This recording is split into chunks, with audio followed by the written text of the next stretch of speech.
retour pour un nouvel épisode du CQFR. On espère que vous allez passer une super belle journée, sauf si vous faites partie des 50 qui ont signé la pétition de soutien à Gérard Depardieu. Nous, on est là pour parler basket. Il y a eu une nuit très riche encore en NBA avec 9 matchs au programme. Je suis rejoint par Shai Mamou, toujours en forme, toujours étincelant dès la première heure. Il y a eu pas mal de Étincelant, choses. Oui, c'est étincelant, le, n'ayons pas peur des mots. c'est le terme, ouais, je pense, ouais. Ouais, c'est celui qui s'imposait. Euh, Pas mal de choses intéressantes et quelques matchs aussi dont on va pas se mentir, qui avaient quand même moins d'intérêt. On est obligé de commencer par une grosse note négative, même si c'est un record. C'est donc les Detroit Pistons qui détiennent l'un des deux pires records qu'on puisse détenir en NBA, je pense, ou l'un des trois. Je m'explique. Ils ont donc engrangé leur 27e défaite de suite, battant un record au sein d'une même saison. Et maintenant, ce qui est à portée de main, c'est le record sur deux saisons, à cheval sur deux saisons. Est-ce Ouais. qu'ils peuvent aller taper les 28 défaites qui avaient été enregistrées par les Sixers à cheval sur deux saisons? C'est maintenant la grande question. Qu'est-ce qu'on peut retenir de ce marasme? Je vous donne le résultat quand même. Donc les Pistons qui se sont inclinés de pas beaucoup, c'est vrai, mais inclinés malgré tout face aux Brooklyn Nets hier. 112-118. Ouais, qu'est-ce qu'on peut retenir? C'est d'une tristesse absolue. On le sentait venir, on en discute depuis des semaines, on voyait pas vraiment d'issue positive. Brooklyn semblait pas être l'adversaire le plus insurmontable. Ils les ont déjà affrontés récemment, mais là, c'est que ça devait être le cas. Les Pistons ont plutôt bien commencé. Il y a deux, trois signes positifs, si on veut vraiment en retenir. C'est que Kate Cunningham s'est vraiment bien battu et qu'il a essayé de les sortir de la mouise. Il finit avec 41 points, de 37 en deuxième mi-temps. Voilà, il a fait des efforts très, très, très, très louables, mais c'est évidemment insuffisant. Il a été aidé par Bogdanovic, mais c'était insuffisant. La spirale est toujours là et je suis en train de me demander vraiment comment ils vont s'en sortir et si la situation contractuelle de Monty Williams qu'on a déjà évoquée est compliquée. C'est difficile de virer un coach, même si on se rend compte de son erreur en cours de route. Mais il y a absolument rien qui va et c'est assez triste. Je pense ils vont aller malheureusement pour eux, parce que c'est jamais agréable de rester, de passer à la postérité pour ces choses-là, mais je pense que l'autre record détenu par les Sixers va aussi tomber parce que leur calendrier est un peu hard quand même. Ouais, complètement, donc c'est vraiment assez dramatique. Comme tu l'as dit, une équipe des Nets qui, je pense, était quand même accrochable hier. Les 41 points à 15 sur 21 de Cunningham, 9 rebonds, 5 passes, qui a vraiment fait un gros match. Côté Pistons, on peut saluer aussi la belle perf de Jalen Duren, 12 points, 15 rebonds. Toujours Killian Hayes absent pour cause de maladie, donc son nom n'a pas été attaché à ce Ouais. triste record. Et puis derrière, des équipes des Nets qui a quand même qui a fait comme les Nets habituellement. Ils ont partagé la balle, il y a eu beaucoup de scoreurs différents. Ouais, ça va être dur hein, pour les Pistons. La saison n'est pas finie, mais tu sens qu'ils ont déjà envie que ça soit l'intersaison, quoi. Ouais, c'est exactement ça. On voit pas vraiment d'issue pour le moment.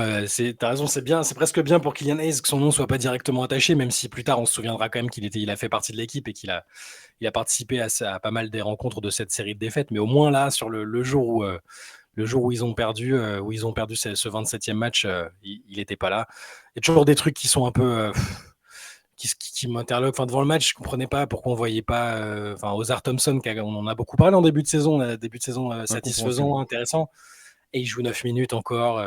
On se remange encore du Isaiah Stewart et Duren en même temps, alors que je suis pas sûr que leur profil soit très compatible. Enfin, il y a plein de choses. De toute façon, il sera temps de faire l'autopsie un peu plus tard, je pense. Il y a encore malheureusement plein de défaites à analyser dans cette saison qui est encore cassée. Alors, balbutiement peut-être pas, mais on s'approche gentiment de la moitié des matchs et il reste beaucoup, beaucoup malheureusement de matchs pour cette équipe-là. Allez, on va partir sur une série victorieuse pour le coup. C'est Ja Morant qui n'a toujours pas connu la défaite depuis son retour phénoménal cette saison. Les Grizzlies qui sont imposés 116-115 après prolongation face Mm. aux Pelicans, pardon, avec à nouveau, faut le dire, avec vraiment un excellent Ja Morant qui termine avec donc 31 points, 12 sur 24 au tir, 4 bons, 7 passes, 6 balles perdues malgré tout et le panier de la victoire, sans doute du moins celui qui a terminé les rêves de comeback des Pelicans, un magnifique alley-oop sur une remise en jeu. Qu'est-ce qu'on peut dire de ce match, Shai? J'espère qu'Antoine Pimel nous regarde depuis son lieu de villégiature. On lui avait dit. Il est parti Ah, mais exprès. c'est ça. Je donne l'impression de célébrer alors qu'ils sont que à 4 victoires de suite et qu'ils sont encore loin des objectifs de début de saison. Mais voilà, le retour de l'identité Grizzlies se confirme. Les Pelicans sont à blâmer dans ce match. Ils avaient 15 points d'avance. Ils ont laissé filer. C'est des matchs que Memphis n'aurait pas gagné avant le retour de Morant, je pense, parce qu'il fallait s'accrocher. Il a fallu revenir dans la partie.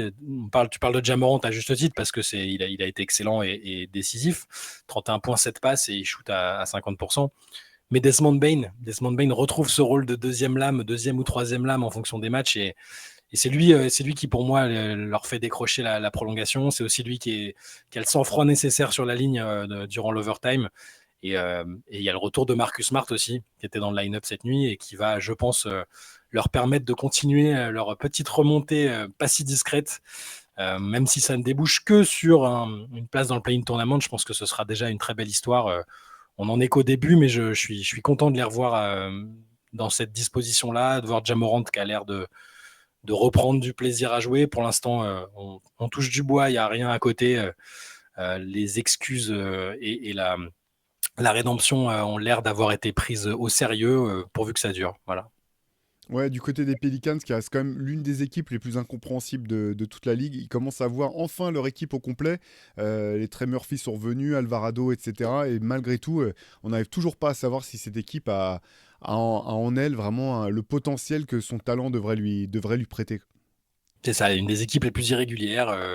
Je pense quand même, on en a parlé un peu dans la late session d'hier avec les gens qui se demandaient quelle équipe serait l'équipe voilà, qui finirait à la place du con un peu, qui serait écarté du play-in ou des playoffs. Il y en a certains qui citaient New Orleans. Moi, je pense quand même qu'avec le talent qu'ils ont, ils vont trouver à un moment une certaine régularité et ça va le faire.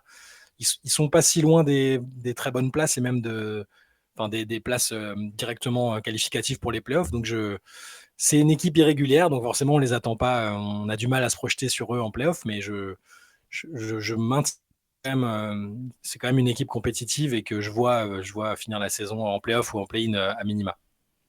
Ouais, alors du côté par contre des équipes qui sont pas du tout irrégulières et qui impressionnent par leur régularité, il y a le Oklahoma City Thunder qui hier a engrangé une victoire quand même importante, je trouve, d'un point de vue psychologique et puis un petit peu Mm. qui situe l'équipe. Victoire 129-106 face aux Timberwolves. Démonstration encore une fois des hommes de Marc Degnaud et des coéquipiers de Shai Gilgeous-Alexander. On les a sentis super sereins du début à la fin. C'est ouais, démonstration de force tout simplement. J'ai regardé le match en entier. Bon, j'aime beaucoup OKC de toute façon ça date pas que de cette saison, mais j'aime bien leur montée en puissance progressive. Et là, c'est une de leurs prestations les plus abouties, je trouve, en tout cas à la première mi-temps. C'était un choc. Minnesota, c'est la meilleure équipe de l'Ouest depuis le début de la saison. Et là, je les ai trouvés collectivement très au-dessus. Les Wolves étaient peut-être pas dans un bon soir. Ça arrive aussi. C'est pas facile d'aller jouer là-bas contre une équipe comme ça. J'ai trouvé collectivement que c'était très maîtrisé, ils étaient très sûrs d'eux. J'ai adoré évidemment Shai Gilgeous-Alexander qui est ce métronome. Il finit à 34 points, 9 passes à 14 sur 19, un assassin du mid-range. J'ai adoré le début de match de Chet Holmgren aussi. Après, c'était plus en contrôle. Ils étaient sur un rythme de croisière, j'ai trouvé. Mais on en parlait tous les deux avant de lancer ce CQFR. J'en finis pas d'être impressionné par ce garçon-là parce que il a quand même eu Rudy Gobert dans sa zone pendant une bonne partie du match et de la première mi-temps, et il a toujours fait les bons choix. C'est-à-dire que il n'est pas allé inconsciemment, il n'est pas allé chercher de manière stupide les duels. Il a beaucoup utilisé de feintes, beaucoup de passes, de combinaisons pour contourner la présence de Rudy. Et il s'en est franchement très très bien sorti et je le trouve d'une fiabilité, d'une intelligence et d'une maturité toujours assez confondante. Voilà, Chet Holmgren, et c'est un joueur déjà merveilleux, je trouve. Ouais, bah c'est ça, face à une des meilleures défenses de la ligue, si ce n'est la meilleure défense de la ligue, le Thunder a shooté à 60% de réussite au global, 46% à 3 points, 80% sur la ligne, 35 passes décisives. Vraiment, ils ont pas du tout été impactés par la défense qui est pourtant oppressante habituellement des Timberwolves. Comme tu l'as dit, c'est la vérité d'un match et pas forcément la vérité d'une série, surtout en playoff, mais malgré tout, voilà, c'était impressionnant ce match du Thunder qui a donné l'impression de rien avoir à forcer. Du côté des Wolves, on peut noter quand même d'un point de vue stat, Anthony Edwards, 25 points, 7 rebonds, 6 passes, qui continue à montrer vraiment qu'il développe, je trouve, il se développe en tant que all-around player. Et puis Rudy Gobert qui termine avec 10 points, 5 rebonds. Voilà, petit match quand même pour Rudy, même si on sait que les stats suffisent pas à donner une idée de son impact sur le match. Ouais, grosse victoire quand même pour le Thunder, je trouve, que moi je trouve de plus en plus, alors pas impressionnant parce que ça fait un moment maintenant qu'on est habitué à leurs résultats, mais dans l'optique des playoffs, bon courage quand même pour malgré la jeunesse de cette équipe. Je pense que ça sera vraiment un club qui sera pas facile à manœuvrer en playoff.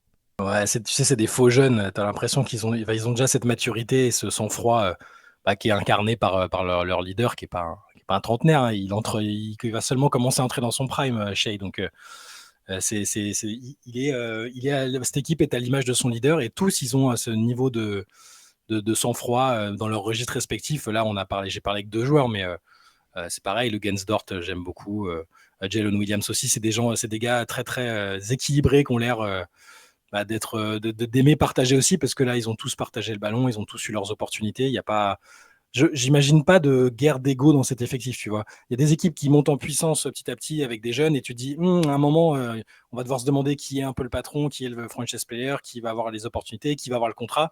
Il y aura ces questions-là à un moment avec OKC au niveau contractuel, mais je trouve qu'il y a une osmose, et je suis en train de revoir mes pronostics pour eux à la hausse, alors que je les imaginais. Enfin, je trouvais que ce serait déjà bien de passer un tour de playoff. Je suis en train de me dire qu'ils ont une bonne tranche d'outsider quand même. Ouais, carrément. Écoute, retour de son côté, retour sur les parquets pour Victor Wembanyama, retour de blessure après la cheville qui s'était faite à l'échauffement, voilà, en mettant le pied sur le pied d'un ball boy. C'est un peu comme d'habitude, quoi, hein. Match intéressant de la part de Victor Wembanyama, 15 points, 7 rebonds, 4 passes et 5 contres. Mais nouvelle défaite des Spurs qui sont inclinés 118-130 face à une équipe d'Utah qui est quand même pas une grosse cylindrée cette saison de NBA. C'est vraiment dur, hein, je trouve quand même du côté des Spurs. Là, c'est aussi ce côté un peu Groundhog Day où tu te retrouves tous les matins avec les mêmes résultats. Est-ce qu'il y a Ouais. quelque chose que tu as trouvé intéressant à retenir de cette confrontation? J'ai retenu l'après-match un peu. On a parlé un peu avec Benjamin qui était au match. Et donc je vous invite à lire le compte-rendu en 3 points sur Basket Session. C'est l'après-match. Popovic a eu l'air plus agacé que jamais par la prestation de ses joueurs. C'est la première fois qu'il est même menaçant et il promet des changements si ça continue comme ça. Il a dit que le 5 de départ avait lâché l'équipe. Donc ça peut viser plein de monde, hein. Là, il y avait Malakai Branham qui fait 0,17 minutes, Devin Vassell qui a forcé certaines situations. Keldon Johnson a déjà commencé sur le banc. Ça peut être Jeremy Sohan, ça peut être Victor aussi, parce que même si effectivement ses stats sont bonnes, Victor et Pop sont pas d'accord sur la forme du moment, c'est-à-dire que Pop le trouve pas du tout à 100%. Avec ce souci à la cheville. Victor à côté dit non, moi je me sens parfaitement bien. Je comprends qu'on limite mon temps de jeu parce qu'il a été à nouveau limité en termes de temps de jeu pour faire attention à sa cheville. Et d'ailleurs, il manquera l'un des 2 matchs en back-to-back contre Portland en fin de semaine.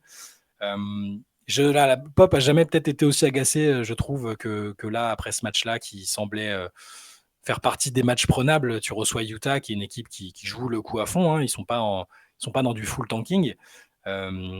Mais je l'ai trouvé un peu dépité, et le fait qu'ils promettent des changements, ça m'intéresse quant à la suite de leur saison. Il a dit je vais devoir demander à certains joueurs d'être plus réguliers, sinon des changements s'imposeront. Donc lesquels, ça reste à voir. Je pense pas que Victor, par exemple, soit menacé, parce qu'on voit bien qu'il essaie de faire de son mieux et qu'il est aussi un peu victime parfois des errements de ses jeunes coéquipiers. Mais voilà, on va voir. C'est un peu ce que je retiens de ce match des Spurs. Ouais, on a hâte effectivement de voir ce que les propos de Popovic peuvent signifier réellement, concrètement. On sera attentif bien sûr au changement potentiel de line-up pour voir un petit peu si les rotations devaient être impactées. Du côté des séries, il y a les Clippers quand même qui s'en sont sortis 113-104 face aux Hornets. Oui. Sortis parce qu'ils étaient toujours privés de Kawhi Leonard, toujours gênés à Ouais. la hanche, si je ne me trompe pas. Voilà, bon, les Hornets, c'est pas non plus un fait d'armes d'arriver à taper les Hornets, mais en tout cas, quand même, les Clippers qui s'inscrivent dans une certaine continuité depuis plusieurs semaines maintenant. Ouais, fallait sortir un peu la tête du trou parce qu'ils ont quand même pris 37 points dans les dents contre Boston il y a quelques jours. Et sans Kawhi, forcément, je suis inquiet parce que moi, je l'identifie comme la raison principale de leur bonne série récente. Et le voir manquer 2, 3 matchs, ça commence à rappeler des mauvais souvenirs. On va C'est clair. pas faire les oiseaux de mauvais augure. On va espérer qu'ils reviennent vite et que là, c'est juste par précaution. Ça a été poussif contre Charlotte. Ils ne se sont pas promenés loin de là. James Harden, Paul George ont quand même fait le job en attaque. Westbrook, j'ai bien aimé son apport en sortie de banc aussi. Alors, ses stats, c'est pas les meilleurs stats de la carrière de Westbrook, hein, 14 points, 11 rebonds, 6 passes. Mais sur les passages où il était là, il y a vraiment eu un surplus d'énergie. Et ça leur a permis d'éviter une troisième défaite consécutive qui aurait fait un peu tâche, je trouve, après cette belle série qu'ils ont connue récemment. Ouais, carrément. Du côté stats, ouais, on peut noter donc les 29 points, 6 rebonds, 8 passes de James Harden et les 25 points de Paul George, en tout cas du côté des Clippers. Ouais, t'as raison. De toute façon, avec Kawhi Leonard et puis cette équipe des Clippers, on a toujours un œil braqué sur l'infirmerie parce qu'on sait que c'est l'une des données les plus importantes. Du côté des Hornets, 21 points, 11 rebonds, 5 passes pour Miles Bridges, qui était, je pense, 9 sur 23 au tir. Il a un peu déchiré, mais qui a quand même été le joueur qui a le plus apporté, du moins d'un point de vue statistique. Ouais. Du côté des équipes qui se refont un petit peu la cerise, entre guillemets, il y avait quand même une victoire un peu surprise de la part des Blazers qui se Ouais. sont imposés 130-113 face aux Kings. Du côté, alors on a été un peu assez dur quand même avec Scoot Anderson jusqu'à présent, qui c'est vrai n'était pas quand même fait des débuts de carrière pro pas flamboyants. Match intéressant quand même de Scoot hier qui finit avec Ouais. 17 points, 11 passes en sortie de banc en 28 minutes. Et puis, bah oui, cette équipe des Blazers qui a quand même disposé assez facilement des Kings. Ouais. Oui, bah c'est ouais, des victoires surprenantes parce que c'est pas le genre de match que Sacramento doit perdre si les Kings veulent rester dans le haut du tableau. Portland étonnant, sans Shaedon Sharpe, DeAndre Ayton, avec l'étonnant Duath Rip, l'Australien qu'on avait vu dans le roster australien en Coupe du Monde notamment et au JO, sans être un membre essentiel de l'équipe, mais il bat son record en carrière cette nuit. Enfin, Anthony Simon, ça a été très bon aussi. Et tu fais bien de noter Scoot Anderson qui bat son record de passe aussi. Il monte gentiment en puissance, il commence à se montrer, se débarrasser un peu de l'énorme pression qu'il avait sur lui et des blessures. Ouais, voilà, Portland, c'est des matchs comme ça où Sacramento me déçoit un peu parce qu'ils sont capables de mettre le feu à n'importe quelle équipe, d'enchaîner des bons matchs. Et puis là, tu te demandes ce qui se passe dans une rencontre où tu as Aaron Fox qui cartonne à 43 points, qui, je crois, bat son record de panier à 3 points sur un match. Sabonis qui met aussi plus de 30 points. Et le reste de l'équipe derrière ne suit pas. Ils n'ont personne qui dépasse les 10 points. Et c'est des matchs qui arrivent dans une saison, mais c'est un peu décevant pour ceux qui voient en Sacramento une équipe qui peut faire top 4 et avoir l'avantage du terrain. Et vu la qualité de leur public, de la salle et tout, c'est quand même un avantage intéressant pour les Kings. Cet objectif est, je pense, important pour eux. Donc voilà, c'est bravo à Portland. Je crois que j'ai lu aussi quelque chose, c'est la première fois de l'histoire de la franchise qui a 3 joueurs à au moins 17 points en sortie de banc pour les Blazers. Et la dernière fois que c'était arrivé, il y avait le papa de Jeremy Grant qui aujourd'hui est un joueur des Blazers. Voilà.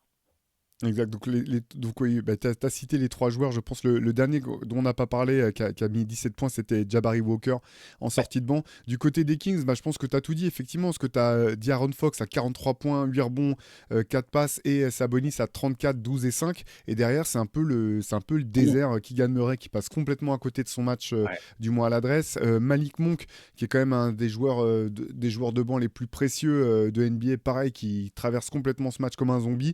On sent que le coach a cherché des solutions. Mm. J'ai le box score sous les yeux. Je saurais même pas vous dire combien de joueurs ont joué du côté des Kings. J'ai l'impression que, à part le kiné et puis l'assistant coach, tout le monde a joué. Bref. Soirée sans pour Sacramento, Mm. belle victoire par contre pour les Blazers quand même. Et c'est vrai que ça fait plaisir quand même de voir Scoot Anderson mettre un peu le nez à la fenêtre parce il faisait peine à voir depuis ce début de saison. Ouais, je pense que sa deuxième Euh, partie de saison sera intéressante. Il va tranquille. Il est en train de prendre la température. Le contexte n'est pas simple aussi. Donc voilà.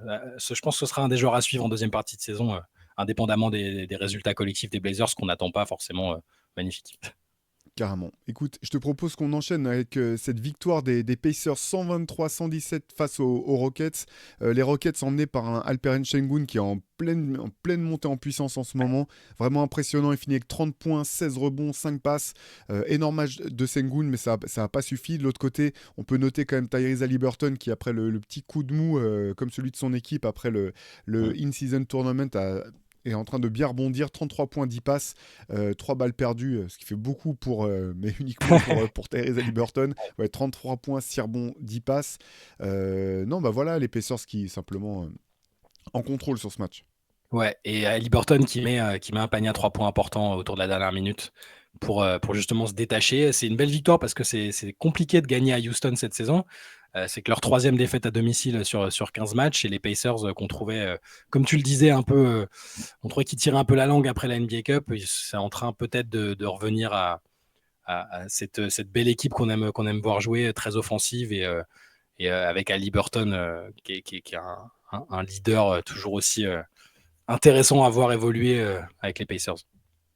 Ouais, du côté des Rockets, quand même, Jalen Green qui passe vraiment à côté de son match. 5 points, Mm. 2 sur 7 au tir, 20 minutes. J'ai pas vu le match, donc je sais pas si les 20 minutes sont uniquement dues à ses mauvaises performances ou si c'est un peu blessé. Ça, je vous avoue que j'ai pas l'info là-dessus. Les Rockets, c'est vraiment. Bon, tu sens que c'est un projet, quoi. C'est une équipe projet. Ouais.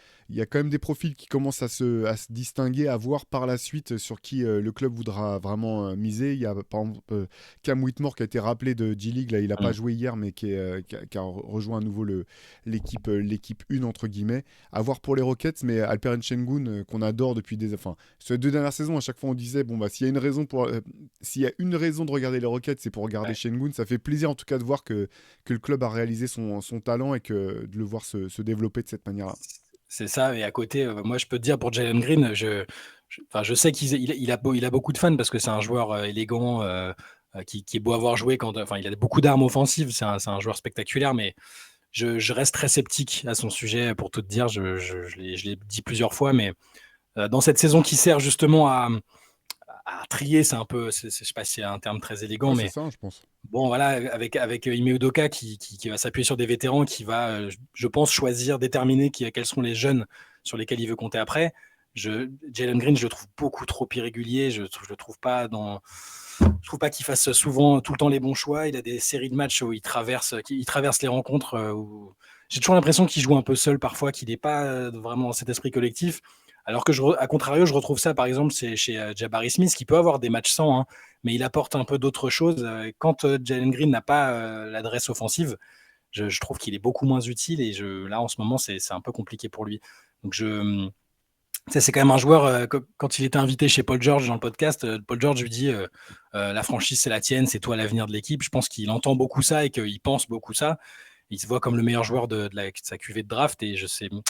Oui, forcément, quand on voit Şengün qui fait les matchs qu'il fait là, sur une trajectoire toute proportion gardée à la Jokic, avec une montée en puissance, avec tout ce qu'on voit, toutes les qualités qu'on lui voit, j'ai du mal à me dire que le visage de cette équipe, ce sera Jalen Green. Et je pense peut-être que c'est un joueur qui bénéficiera à un moment d'un changement de paysage, sauf s'il arrive à accepter qu'il ne sera pas le franchise player de cette équipe.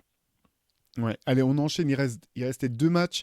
Belle victoire de ton Orlando Magic, Shai Mamou, derrière une magnifique perf de Franz Wagner. 28 points, Mm. 8 rebonds, 9 passes. Et l'autre, co-capitaine, entre guillemets, de cette équipe, Paolo Banchero, 24 points, 8 passes. Euh, Très beau match de la part du Magic. La balle a circulé. Il y a Mm. le collectif a fonctionné à plein. Et je vous ai même pas dit, oui, c'était face aux Wizards, 127-119 le résultat. Et du côté des Wizards, bah, il y a des stats. Moi, celle que je regarde quand même toujours en premier, et je vous le cache pas quand je regarde, quand il y a des Bilal. matchs des Wizards, c'est celle de Bilal Koulibaly. Mm. 4 points à 1 sur 1 au tir, donc 100% en 26 minutes, 6 rebonds, 3 passes, 2 contre. Donc voilà, Bilal, je pense, qu'a tiré le maximum possible de son temps sur le parquet. Mais nouvelle défaite logique des Wizards. Et puis Orlando, pareil, alors pas tout à fait au même niveau qu'OKC de l'autre côté, mais qui Mm. continue sa belle saison. C'est solide. Wagner et Banchero. Banchero a eu du mal un peu en début de match, c'était un peu poussif, mais après il s'est repris. Et Wagner égal à lui-même, très très actif dans tous les compartiments du jeu. Et j'ai bien aimé le match d'Anthony Black qui bat son record en NBA avec 23 points. On parle très peu de ce joueur-là, de ce rookie, mais même quand il fait peu de stats, il a quand même un impact sur les matchs. il est complet, il défend, il a une énorme marge de progression, évidemment. C'est pas un joueur totalement fini, mais c'est intéressant quand il manque des joueurs comme Jalen Suggs là, qui revenait cette nuit, mais c'est un peu un couteau suisse et je l'aimais déjà bien à la fac. Si vous regardez les mock drafts de l'époque de l'année dernière, je le mettais un petit peu plus haut même que là où il a été pris.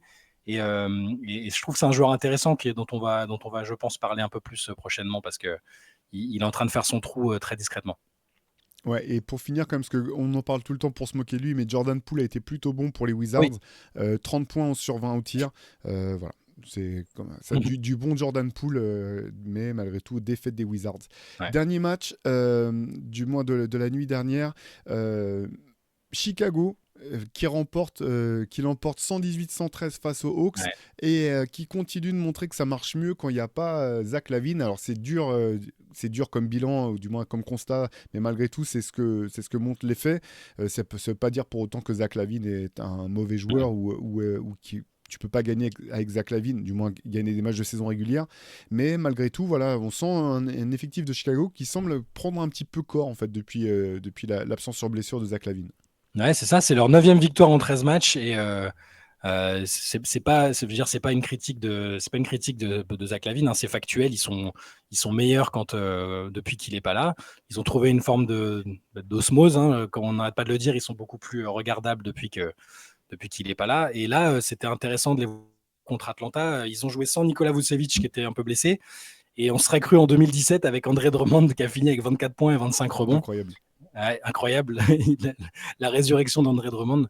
Et Chicago a gagné contre des Hawks toujours beaucoup trop irréguliers. Trae Young a fini sa série de matchs à 30 points, au moins 30 points et 10 passes a pris fin. Et Chicago avec un bon DeRozan aussi, 25 points, qui continue d'être intéressant. Ils ont eu un gros trou d'air dans le deuxième quart-temps. Je me suis dit que ça allait pas suffire, mais ils se sont repris. Et puis voilà, ce match d'André Drummond, 24 points, 25 rebonds, good old days pour lui. Et il existe encore et il veut se rappeler au bon souvenir des gens qui croyaient en lui à l'époque. Non mais ouais, la ligne de stats, je vous la donne dans son intégralité parce qu'elle est magnifique. Donc 24 points à 11 sur 13 au tir, 2 sur 2 au lancer franc, 25 rebonds dont 10 rebonds offensifs, une passe, 3 interceptions, 2 contre, 2 balles perdues. Enfin bref, c'est là, si pour ceux qui l'avaient dans leur fantasy league, je pense que c'était vraiment la bonne pioche. Ouais. Oui, du côté des Hawks, toujours un peu incompréhensible comme moi aussi. Je pensais que cette équipe fonctionnerait mieux en saison régulière en tout cas. Euh, voilà, Je pense que ça va compliqué. bouger, hein. Je pense Hein. que ça va bouger parce que les Ouais. dernières rumeurs, Shams Charania parlait d'un possible trade de Dejounte Murray. On avait espoir que le duo Murray-Young fonctionne bien. Ils ont par instant été plutôt bons, même la saison dernière après l'arrivée de Quinn Snyder. Là, ça fonctionne moins bien. Trae Young fait une bonne saison, Murray beaucoup plus irrégulier. Et je pense que le levier, ça peut être un trade de Dejounte Murray, à voir ce qu'ils vont récupérer. Mais il y a en tout cas des rumeurs à ce sujet, et ils vont devoir, je pense, tenter quelque chose pour être là où ils ont envie d'être, c'est-à-dire plus proche du top 5 que des places, que du bas de tableau. Ouais, effectivement, Dijon Temeray, et puis il y a toujours la situation de Clint Capella. C'est vrai que ça fait un moment qu'on s'attend à ce que finalement de la place soit faite pour Okongwu, pour qu'il intègre le 5 de départ. À voir aussi, à surveiller, je pense, du côté des Hawks. Voilà, pour nous, pour le CQFR, c'était les 9 matchs qui se sont joués hier. Hier soir, si vous étiez levé, il y avait une late session dirigée de main de maître par Shai, que vous pourrez retrouver demain, jeudi, en fin d'après-midi sur YouTube. Et puis nous, on vous donne rendez-vous soit sur Basket Session si vous voulez rentrer un peu plus dans le détail de l'actualité NBA, soit dès demain matin pour un nouveau CQFR. Bonne journée à toutes et à tous.